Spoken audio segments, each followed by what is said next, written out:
Redmi Note series dari Xiaomi itu HP-nya kaum mending. Makanya harganya tuh dibikin semiring mungkin. 2-3 jutaan harganya. Tapi apa jadinya? Kalau Redmi Note series itu harganya nyaris 6 juta. Kayak Redmi Note 13 Pro Plus 5G ini yang harganya 5,9 juta. Emang kaum mending bakal beli ya?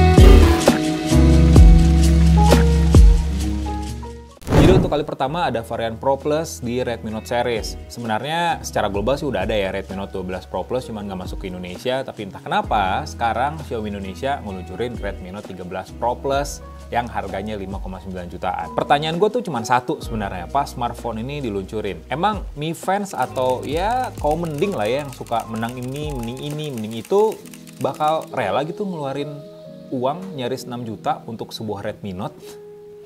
Ya, gue akan bahas satu persatu dalam review kali ini, mulai dari kelebihannya, kekurangannya apa aja, dan apakah worth it atau enggak beli smartphone ini di harga 5,9 juta. Sebenarnya Redmi Note 13 Pro Plus ini jadi Redmi Note paling premium sih, sejauh ini ya, sampai sekarang. Gue sendiri udah ngikutin Redmi Note series dari awal banget, dari Redmi Note 3G, Redmi Note 4G, zaman-zaman kita sering ngerut, zaman-zaman kita sering nge-unlock 4G LTE ya, itu seru banget. Sampai sekarang gue terus ngikutin, ya Redmi Note itu adalah seri yang paling make sense-nya lah dari Xiaomi. Dengan harga yang masih terjangkau 3 jutaan, 4 juta maksimal. Tapi spesifikasi dan fitur yang dikasih itu lengkap dibandingin para kompetitornya. Dan sekarang Redmi Note 13 Pro Plus ini memang jadi seri yang termahal, tapi juga jadi seri yang paling premium. Untuk kali pertama, Redmi Note series pakai layar melengkung. Kiri kanannya tuh melengkung, kayak smartphone flagship zaman sekarang. Juga smartphone ini jadi Redmi Note series pertama yang udah ngantongin rating IP68.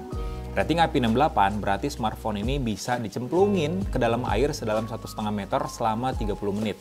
Bisa kalian pakai berenang, asalkan cuma air tawar ya, bukan air laut. Kehujanan kayak gitu ya aman-aman aja lah, smartphone ini nggak bakal rusak juga. Bukan cuma itu, bukan cuma layar melengkung aja, di bagian depannya juga udah dilapisin sama Gorilla Glass Victus. Gorilla Glass Victus adalah lapisan kaca yang lebih tangguh daripada Gorilla Glass 6. Ya, tahan goresan halus udah pasti. Kalau kena koin atau ujung kunci misalnya digabung di dalam tas, rasanya sih bakal aman-aman aja. Karena Gorilla Glass Victus emang udah sering banget diaplikasikan pada smartphone flagship yang harganya berkali-kali lipat dari HP ini. Secara desain sebenarnya masih sama konsepnya dengan Redmi Note 13 series lainnya. Cuman yang agak kurang mengenakan dari Redmi Note 13 series adalah warnanya sih. Jadi salah satu warna yang gue pegang sekarang adalah black. Ini warnanya kelewat glossy. Berusaha tampil seperti kaca, tapi ya glossy banget. Makanya jadi magnet buat jejak sidik jari. Gampang kotor banget kalau pakai smartphone ini tanpa casing. Untungnya Xiaomi ngehadirin soft case yang bagus kayak gini di dalam paket pembeliannya, jadi kita tinggal pakein aja, masalah kelar. Dan satu lagi, premium sih iya, tapi ternyata sasis body ini masih terbuat dari plastik, bukan aluminium. Memang banyak maunya sih ya user-user zaman sekarang termasuk gua, tapi ya udah IP68, layar melengkung, tapi kok masih bodinya plastik gitu, kayak masih ada yang kurang gitu ya. Cuman ini kekurangan yang minor. Mungkin di Redmi Note 14 Pro Plus berikutnya Xiaomi bakal dengerin keluhan kita untuk meluncurin Redmi Note series dengan bodi aluminium. Jadi lebih solid. Nah, untuk layarnya sama dengan Redmi Note series, Redmi Note 13 Pro 5G misalnya. AMOLED ukurannya 6,67 inci, tapi tampilannya lebih bezel-less. Jadi gue tuh salah satu penggemar smartphone dengan layar melengkung. Kenapa? Karena visualisasinya jauh lebih lapang. Lebih enak buat dipandang juga, jadi lebih kerasa flagshipnya iya, premiumnya iya, dan secara experience tuh lebih enak aja pakai layar yang melengkung. Cuman ini subjektif, tapi ya memang secara visualisasi kerasa lebih luas. Entah itu buat nonton film, nonton YouTube, maupun main game. Resolusinya juga tajam banget, udah 1220p, 1220 pixel, yang berarti lebih tinggi daripada Full HD+. Full HD Plus sendiri kan 1080p ya, dan ini udah 1,2K lah bisa dibilang. Intensitas cahayanya mencapai 1800 nits. Jadi kalian gak usah khawatir pakai smartphone ini di lingkungan outdoor yang lagi terik-teriknya nih matahari, masih kelihatan dengan jelas. Dan auto brightness-nya pun bakal menyesuaikan intensitas cahaya biar tetap nyaman juga buat mata kalian. Fitur-fitur lainnya udah ada HDR10 Plus dan Wideband L1 yang berarti kalian bisa nonton YouTube resolusi tertinggi dengan mode HDR yang aktif. Jadi lebih detail, warnanya itu lebih jernih. Dan untuk Wideband L1 itu berarti kalian bisa nonton Netflix di resolusi Full HD. Jadi lebih cakep aja dibandingin dengan resolusi yang cuman HD aja.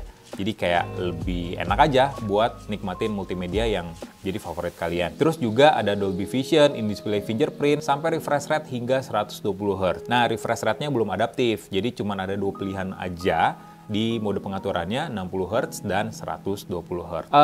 Secara kualitas sih gue nggak ada keluhan sama sekali ya dengan layar Redmi Note 13 Pro Plus ini. Malah gue rasa layar tuh jadi salah satu kelebihan dari smartphone ini. Jarang-jarang smartphone harga 5 jutaan punya resolusi layar setinggi ini, karena biasanya sih masih mentok di sekitaran Full HD Plus doang. Nah ini nih kekurangan yang harus kalian perhatikan sebelum beli smartphone ini.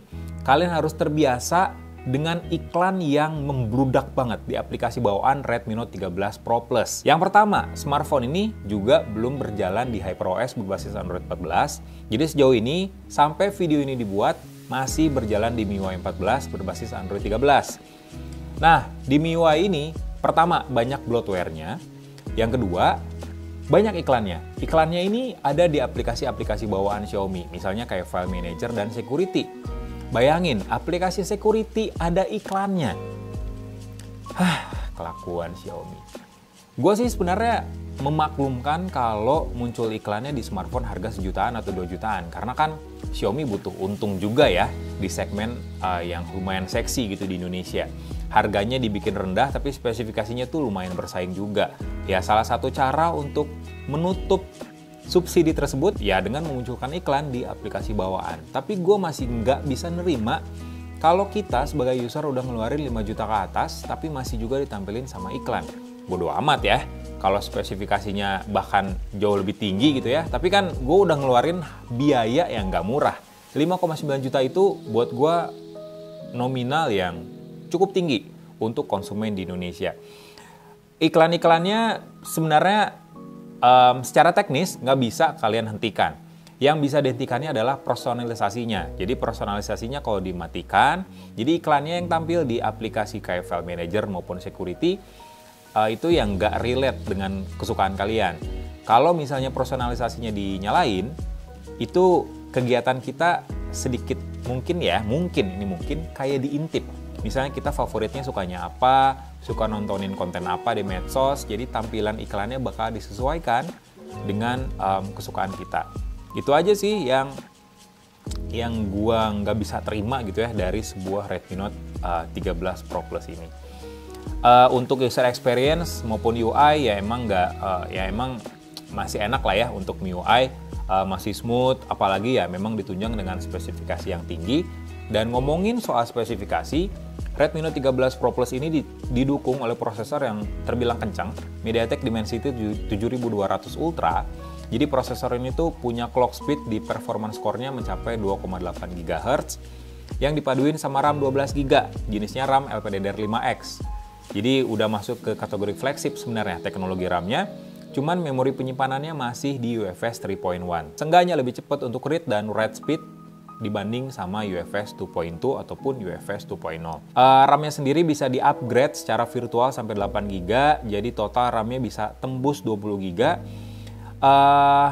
Gue sendiri udah melakukan beberapa kali pengujian ya di 3 aplikasi benchmark, Antutu Benchmark, itu tembusnya 791 ribuan poin, yang kalau dibandingin masih jauh di atas Snapdragon 7S Gen 2 yang kita tahu ada di Redmi Note 13 Pro 5G, terus juga ada di Poco X6 Pro, itu lebih tinggi secara performance-nya, tapi masih di bawah Dimensity 8200 yang ada di Xiaomi 13T ataupun Snapdragon 7 Plus Gen 2 yang ada di Poco F5. Terus juga gue melakukan pengujian di 3D Mark, tepatnya di With Live Stress Test. Ini Dimensity 7200 tuh punya stabilisasi yang sangat bagus ya. Karena stabilisasinya tuh mencapai 99,1%. Jadi ya memang stabil aja, dengan skor terbaiknya itu mencapai 4.269 poin. Rata-rata frame rate-nya di level tertinggi itu tembus 32 fps. With Live Stress Test, ini salah satu tes yang cukup berat lah untuk sebuah smartphone Android. Redmi Note 13 Pro Plus 5G bisa tembus 32 fps. Jadi ya sangat bagus lah untuk performance dari grafiknya. Untuk PC Mark sendiri sebenarnya standar 12 ribuan poin. Ya emang rata-rata HP 5 jutaan yang memang punya skor setinggi itu, 12.000 sampai 13.000-an poin. Salah satu kelebihan yang gua suka banget dari Redmi Note 13 Pro Plus adalah baterainya. Baterainya 5000 mAh yang awet banget. Gua udah nguji, rata-rata daya tahan baterai smartphone ini tuh 12 jam 20 menit. Ya lebih dari 12 jam dengan baterai tersisa 19%-an, itu udah sangat bagus untuk baterai 5000 mAh. Apalagi fast charging-nya udah 120 watt. Fast charging 120 watt itu bisa berapa lama sih ngecas sampai full charge? Jadi dari 3% sampai full itu cuma butuh 24 menit aja. Dan yang gue suka dari adapter fast chargingnya Redmi Note 13 Pro Plus, itu support buat ngisi laptop juga, asalkan laptopnya tuh ngedukung power delivery. Jadi seenggaknya kalian dimudahkan banget nih pas beli smartphone ini. Karena satu adapter charger bisa buat banyak perangkat, jadi lebih ringan lah isi tas kalian. Nah, salah satu selling point dari Redmi Note 13 Pro Plus adalah kamera resolusi 200 megapiksel. Sebenarnya kamera 200 megapiksel ini udah ada di Redmi Note 12 Pro Plus, cuman kan nggak masuk ke Indonesia, dan ini jadi Redmi Note pertama lah bisa dibilang yang punya kamera 200 megapiksel. Ya ada juga sih Redmi Note 13 Pro 5G. Sensor 200 megapikselnya sendiri nggak baru-baru amat sebenarnya. Dia pakai ISOCELL HP3 yang sama dengan Realme 11 Pro Plus. Cuman udah didukung sama OIS, Optical Image Stabilization, dan perbesaran secara optik 2 kali, dan hybrid itu 4 kali. Buat kalian yang nanya sampai sekarang, sebenarnya buat apa sih kamera beresolusi besar sampai 200 megapiksel gitu ya? Karena secara ukuran file juga kan bisa puluhan mega ya, bisa 20-30 mega sekali jepret untuk resolusi 200 megapiksel. Menurut gue banyak fungsinya. Salah satunya adalah kalian bisa motret ya 200 megapiksel, dan dari gambar itu kalian bisa menentukan angle mana aja yang bisa kalian crop. Jadi misalnya kalian motret scene pemandangan atau gedung-gedung, kalian bisa nge-crop dari hasil kamera 200 megapiksel itu jadi satu foto yang baru. Kebetulan di Redmi Note 13 Pro Plus juga ada fitur namanya Xiaomi Pro Cut. Nah, di fitur ini secara AI Xiaomi bakal ngasih rekomendasi scene apa nih yang cocok buat kalian crop di rasio 1:1, 16:9, atau 9:16, 12:7, dan lain sebagainya. Jadi kalian bisa pilih dan jadi gambar yang baru.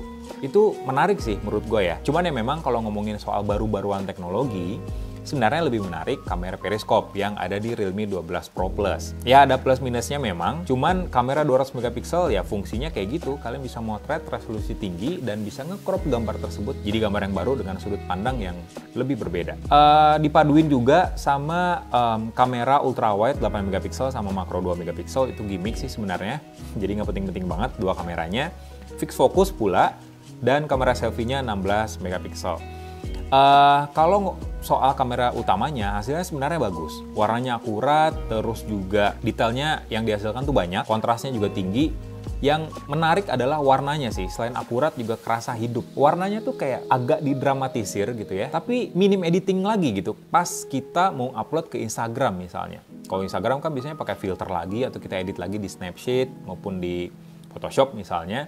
Ya ini nggak usah diedit banyak-banyak lagi, tinggal upload aja karena udah bagus secara warna, secara detail juga. Kalau kita motret pakai 2 kali optical zoom, hasilnya juga sama bagusnya. Dan yang menarik, pas kita motret pakai hybrid zoom yang 4 kali, hasilnya memang nggak setajam 2 kali atau 1 kali, tapi warnanya tetap akurat. Jadi ya pentingnya resolusi tinggi ya kayak gitu. Kita ngezoom beberapa kali, hasilnya tetap bagus.